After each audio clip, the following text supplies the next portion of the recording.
Assalamualaikum warahmatullahi wabarakatuh. Bagaimana kabar kalian semua anak-anak? Semoga kalian semua dalam keadaan sehat walafiat sehingga kalian bisa mengikuti pelajaran ilmu pengetahuan alam ini dengan baik. Nah, sebelum kita mulai, marilah kita sejenak berdoa bersama-sama.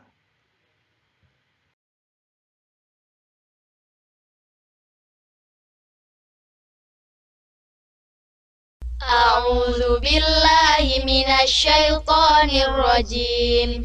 بسم الله الرحمن الرحيم. الحمد لله رب العالمين الرحمن الرحيم مالك يوم الدين إياك نعبد وإياك نستعين اهدنا الصراط المستقيم صراط الذين أنعمت عليهم غير المغضوب عليهم ولا الضالين آمين. رضيت بالله ربا وبالإسلام دينا وبسيدنا محمد نبيا ورسولا. ربي زدني علما وارزقني فهما اللهم فقهني في الدين وعلمني التأويل برحمتك يا عليم يا رب العالمين.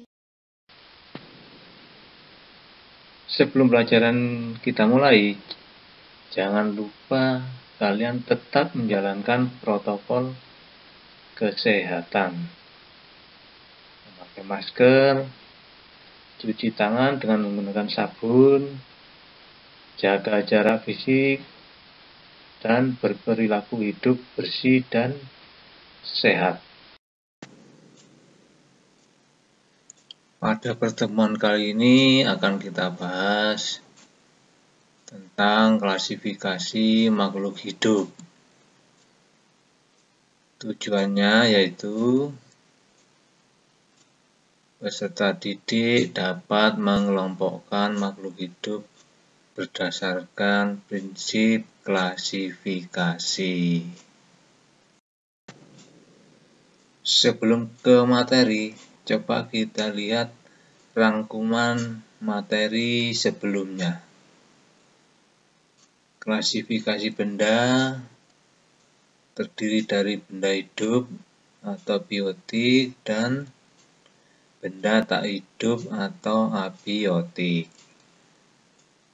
Nah, ciri-ciri makhluk hidup: bernapas, memerlukan makanan dan minuman, bergerak, tumbuh dan berkembang, berkembang biak atau reproduksi, iritabilitas, dan adaptasi.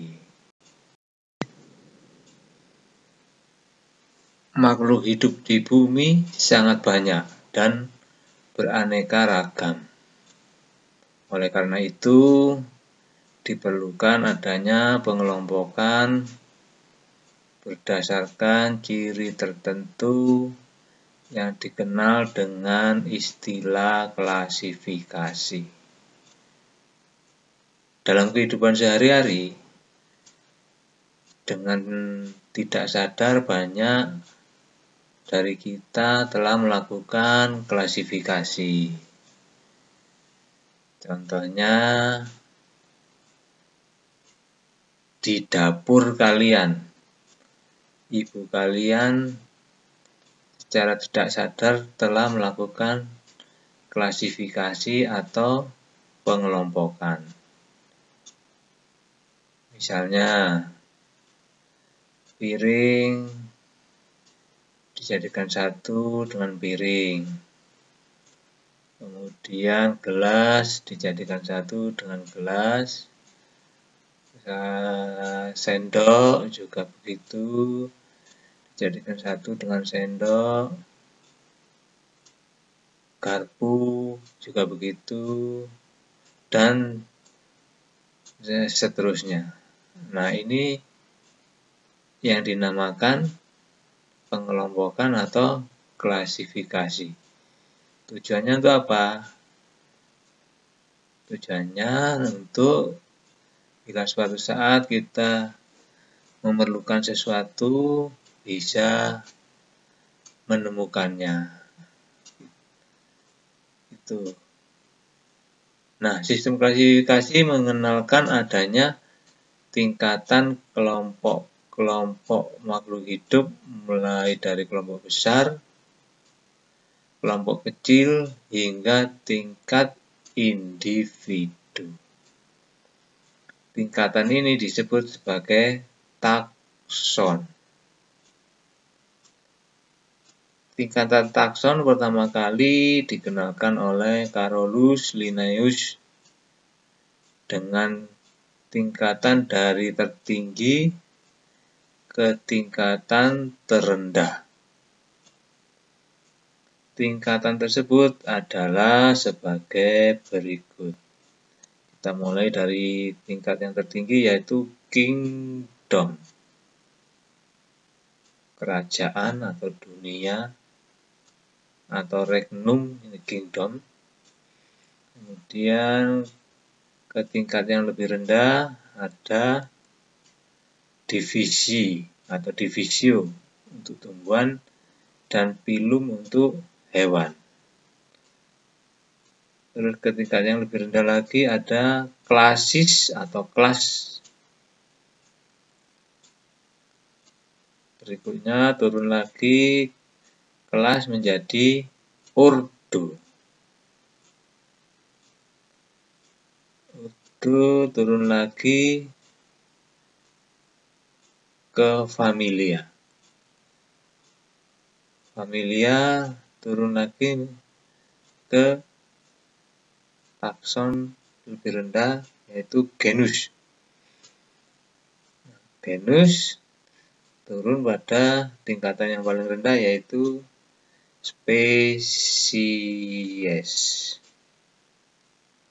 Kingdom, divisi atau phylum, kelas, ordo, famili, genus, dan spesies atau jenis.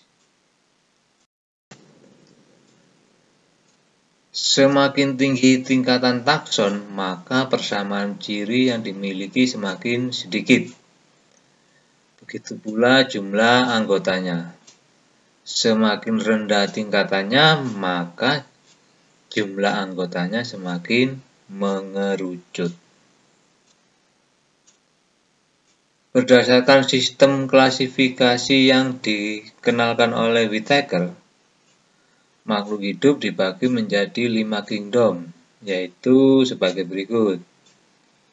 Yang pertama, kingdom Monera, yaitu kelompok makhluk hidup uniseluler, prokariotik, dan mikroskopik. Apa uniseluler itu? Uniseluler yaitu bersel tunggal atau bersel satu. Kemudian apa prokariotik? Prokariotik adalah makhluk hidup yang tidak memiliki membran inti sel. Makhluk hidup yang tidak memiliki membran inti sel. Dan mikroskopik apa? Makhluk hidup yang sangat kecil, ya. Kita tidak bisa melihatnya dengan mata biasa. Harus menggunakan alat bantu yang namanya mikroskop. Karena dengan mikroskop objek bisa dilihat sampai ribuan kali. Contoh kingdom Monera yaitu bakteri dan ganggang biru.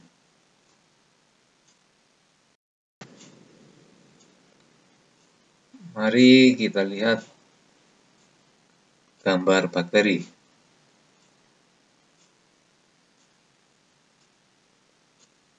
Ada gambar H, terlihat bakteri dilihat dengan menggunakan mikroskop cahaya, yaitu Mycobacterium tuberculosis. Sedangkan yang B dilihat dengan mikroskop elektron. Mikroskop elektron bisa melihat lebih jelas objek yang dilihat atau objek yang diperbesar. Karena apa? Mikroskop elektron mempunyai perbesaran sekitar 100.000 kali dibandingkan mikroskop cahaya yang bisa memperbesar sampai 1000 kali, sehingga objek yang dilihat oleh mikroskop elektron tampak lebih jelas dibandingkan objek yang dilihat dengan mikroskop cahaya. Mari kita lihat gambar dari ganggang biru, anggota dari Monera. Kita lihat ada Chrococcus, ada Gloeocapsa, ada Oscillatoria, ada Tolipotik, ada Merismopedia, ada Gloeotrichia. Lanjut ke kingdom Protista, kelompok makhluk hidup eukariotik dan sebagian besar uniseluler, tetapi sudah memiliki ciri seperti tumbuhan, hewan, atau jamur. Tadi sudah dibahas prokariotik. Sekarang eukariotik. Eukariotik yaitu makhluk hidup yang memiliki membran inti sel. Kalau prokariotik tadi masih belum memiliki membran atau lapisan inti sel. Kalau kingdom Protista ini sudah memiliki membran inti sel. Misalnya Euglena, Amoeba, Paramecium. Mari kita lihat gambar dari kingdom Protista. Ini contoh dari anggota Protista mikroskopis. Apa mikroskopis tadi? Organisme yang sangat kecil yang tidak bisa dilihat dengan mata biasa tadi. Ini gambar Amoeba, Euglena, dan Paramecium. Kemudian kita lihat contoh lagi dari Protista makroskopis.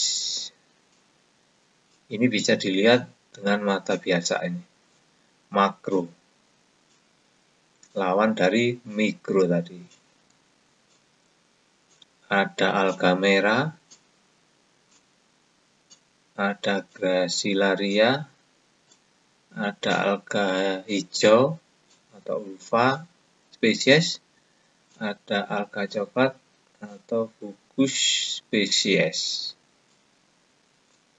Berarti kingdom Protista ini ada yang mikroskopis, ada yang makroskopis. Lanjut ke kingdom berikutnya, yaitu fungi atau jamur.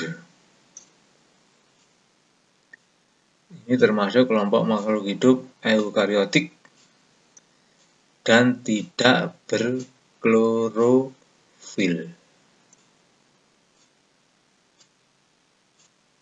Jamur tidak berklorofil, berspora, tidak mempunyai akar, batang, dan daun.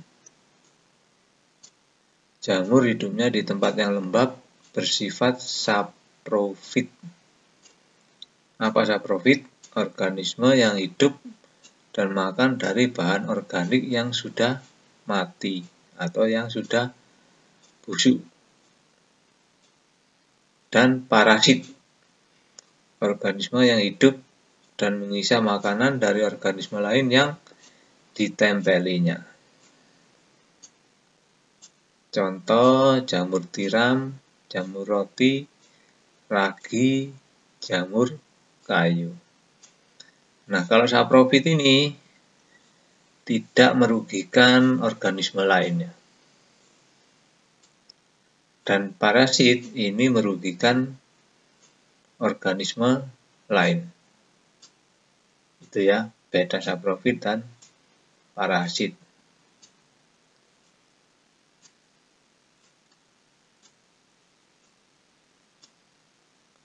Nah, pernahkah kalian melihat roti yang telah lama? Kemudian bagian roti itu terdapat sesuatu seperti serabut atau serat-serat berwarna putih kehitaman. Ataukah pernahkah kamu melihat nasi yang telah lama dibiarkan dan akan terdapat sesuatu yang berwarna oranye? Itu yang namanya jamur.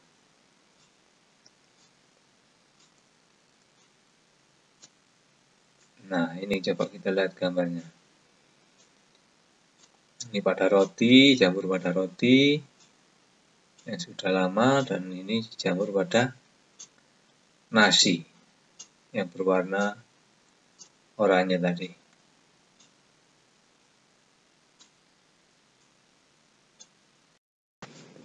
Selanjutnya, kingdom plantae, kelompok makhluk hidup eukariotik multiseluler, yaitu lawan dari uniseluler tadi. Kalau uniseluler bersel tunggal, kalau multiseluler bersel banyak. Berdinding sel yang mengandung selulosa, berklorofil, dan dapat berfotosintesis dan autotrof. Karena berklorofil, maka tumbuhan ini dapat melakukan fotosintesis. Nah, fotosintesis ini akan menghasilkan makanan untuk tanaman itu sendiri. Makanya disebut organisme autotrof. Contohnya padi, mangga, durian, jeruk, dan sebagainya. Kingdom plantae dibagi ke dalam beberapa divisi. Ada lumut atau bryophyta, ada paku-pakuan atau pteridophyta, ada tumbuhan berbiji atau spermatophyta. Inilah gambar atau bagan dari kerajaan tumbuhan atau kingdom plantae. Dibagi menjadi bryophyta atau lumut, pteridophyta atau paku-pakuan, spermatophyta atau tumbuhan berbiji. Tumbuhan lumut ada lumut hati, ada lumut daun, dan lumut tanduk. Di bawah itu ada gambar contoh lumut daun. Sedangkan pteridophyta, di situ ada Psilophytine atau paku purba, ada Lycopodine, paku kawat, ada Equisetine, paku ekor kuda, dan ada Filicine atau paku sejati. Di bawah itu ada gambar contoh paku paku tiang atau paku sejati. Spermatopita itu ada gimnospermi dan angiospermi. Kalau gimnospermi ini berbiji telanjang atau berbiji terbuka, dan angiospermi berbiji tertutup. Gimnospermi contohnya di bawah itu adalah pohon cemara. Sedangkan angiospermi ini bisa dibagi lagi menjadi dikotil dan monokotil. Contohnya mangga, jeruk, durian, kelapa, padi. Itu contoh dari angiospermi. Berikut kingdom Animalia. Makhluk hidup eukariotik multiseluler, tidak berklorofil, dan heterotrof. Karena tidak berklorofil, maka tidak bisa melakukan proses fotosintesis. Karena tidak bisa berfotosintesis, maka dia tidak bisa menghasilkan makanannya sendiri. Ini yang disebut heterotrof. Nah, organisme heterotrof ini bergantung pada organisme lain, terutama untuk mencari makanan. Nah, dunia hewan ini dikelompokkan menjadi dua, yaitu hewan tidak bertulang belakang atau avertebrata dan hewan bertulang belakang atau vertebrata.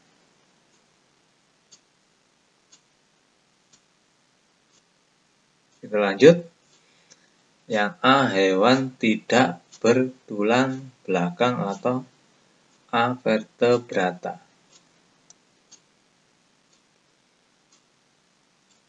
Hewan tidak bertulang belakang atau avertebrata dikelompokkan menjadi 8 kelompok. Ada hewan berpori atau porifera, ada hewan berongga atau sulenterata, ada cacing pipih platyhelminthes, cacing gilik nemathelminthes, cacing berbuku-buku Annelida, hewan lunak moluska, hewan dengan kaki berruas-ruas arthropoda, dan hewan berkulit duri atau echinodermata.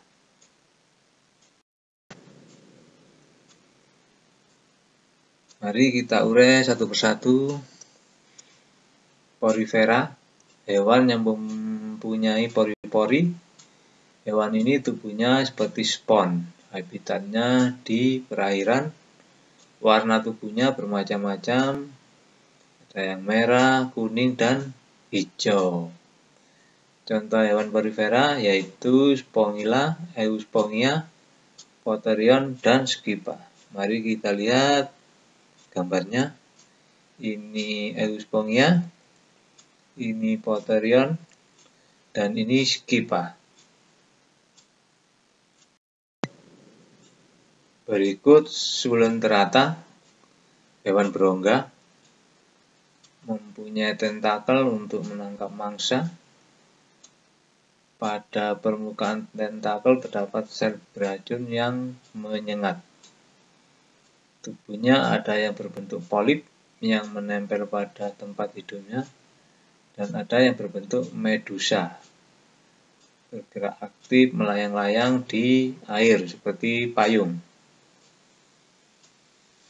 Ubur-ubur, bunga karang, obelia, hidra, dan anemon adalah contoh hewan sulenterata. Coba kita lihat gambarnya. Ini bunga karang, ini obelia, hidra,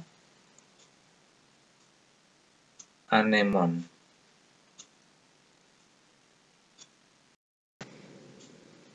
Berikut cacing atau vermes, hewan bertubuh lunak, tidak bercangkang, dan tubuhnya simetris bilateral. Berdasarkan bentuk tubuhnya ada 3 kelompok, yaitu cacing pipih platyhelminthes, contohnya cacing hati dan cacing pita. Cacing gilik Nemathelminthes, tubuhnya bulat dan tidak bersegmen, contohnya cacing perut, cacing kremi, dan cacing tambang. Cacing gelang atau Annelida, tubuhnya beruas-ruas seperti cincin, contohnya cacing tanah, lintah, dan pacet. Kita coba gambarnya, kita lihat. Ada cacing hati, ini cacing perut, cacing kremi, cacing tambang, lintah, dan pacet. Berikut moluska, hewan bertubuh lunak, banyak lendirnya, dan terbungkus oleh mantel. Ada yang memiliki cangkang yang berfungsi untuk melindungi tubuh. Habitatnya di darat dan air. Contoh hewan moluska adalah cumi-cumi, gurita, siput, kerang, tiram, dan remis. Ini gambar gurita, kerang dara, siput, dan siput laut. Berikut arthropoda, hewan berbuku-buku, tubuhnya dibedakan atas kepala, dada, dan perut. Tubuhnya terbungkus zat kitin yang keras, memiliki alat indera yang peka terhadap sentuhan dan bau-bauan. Memiliki mata faset, yaitu mata majemuk terdiri atas beribu-ribu mata kecil berbentuk segi 6. Arthropoda ada 4 kelas, yaitu insekta atau serangga, contohnya belalang, lebah, kumbang. Ada krustase, udang-udangan, contohnya udang, kepiting, rajungan. Ada arachnoidea, laba-laba, contohnya laba-laba, kalajengking, kutu, caplak. Kemudian ada myriapoda atau lipan, contohnya kelabang kaki seribu. Mari kita lihat gambar arthropoda.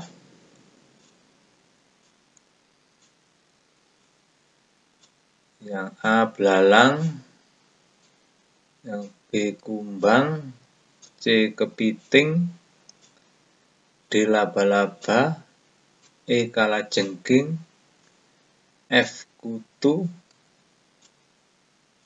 G caplak, H kelabang, dan I kaki seribu. Berikut echinodermata. Adalah hewan yang tubuhnya diselimuti duri, ada lempengan zat kapur atau zat kitin yang keras, tubuhnya simetris radial dengan 5 lengan. Pada tubuhnya terdapat sistem ambulakral untuk alat gerak, bernapas, dan menangkap mangsa. Ada 5 kelas. Asteroidea, contohnya bintang laut. Echinoidea, contohnya landak laut, bulu babi. Ophiuroidea contoh bintang ular. Crinoidea contohnya lilia laut. Holoturoidea contohnya teripang. Ini ada gambar bulu babi, lilia laut, bintang ular, dan teripang. Berikutnya B, hewan bertulang belakang atau vertebrata. Ini ada 5 kelompok, yaitu Pisces, Amphibia, Reptilia, Aves, dan Mamalia. Berikut contohnya. Ikan emas, ini termasuk Pisces. Katak, termasuk Amphibia.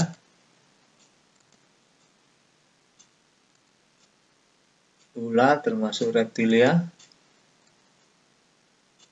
Merpati termasuk Aves atau unggas. Sapi termasuk Mamalia. Sebelum diakhiri materi kali ini, coba kita rangkum dulu. Klasifikasi makhluk hidup adalah suatu cara mengelompokkan makhluk hidup berdasarkan kesamaan ciri yang dimiliki.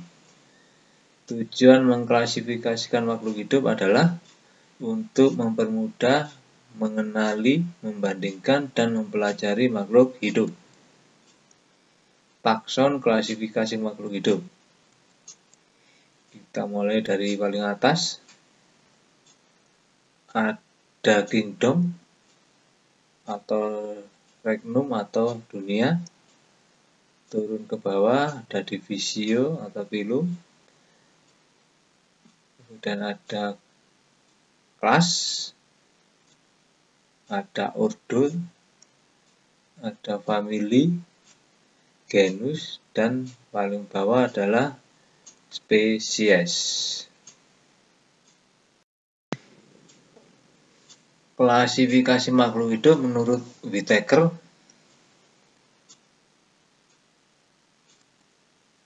Yang pertama Monera. Yang kedua Protista. Yang ketiga fungi. Keempat plantae atau tumbuhan. Kelima animalia atau hewan.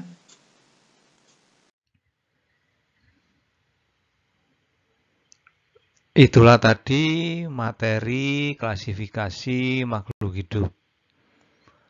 Untuk materi berikutnya akan kita pelajari tentang klasifikasi materi. Nah, sebelum kita akhiri pertemuan kali ini, marilah anak-anak kita semua sejenak berdoa bersama-sama. Subhanaka la ilma lana illa ma 'allamtana innaka antal alimul hakim. Allahumma anfa'na bima 'allamtana wa 'allimna ma yanfa'una wahdina li ahsanil akhlaq. فإنه لا يهدي لأحسنها إلا أنت. اللهم اغفر لمشايخنا ولمن علمنا وارحمهم وأكرمهم برضوانك العظيم في مقعد الصدق عندك يا أرحم الراحمين. Sekian dulu anak-anak. Semangat berdoa dan belajar akan membuat kalian sukses. Wassalamualaikum warahmatullahi wabarakatuh.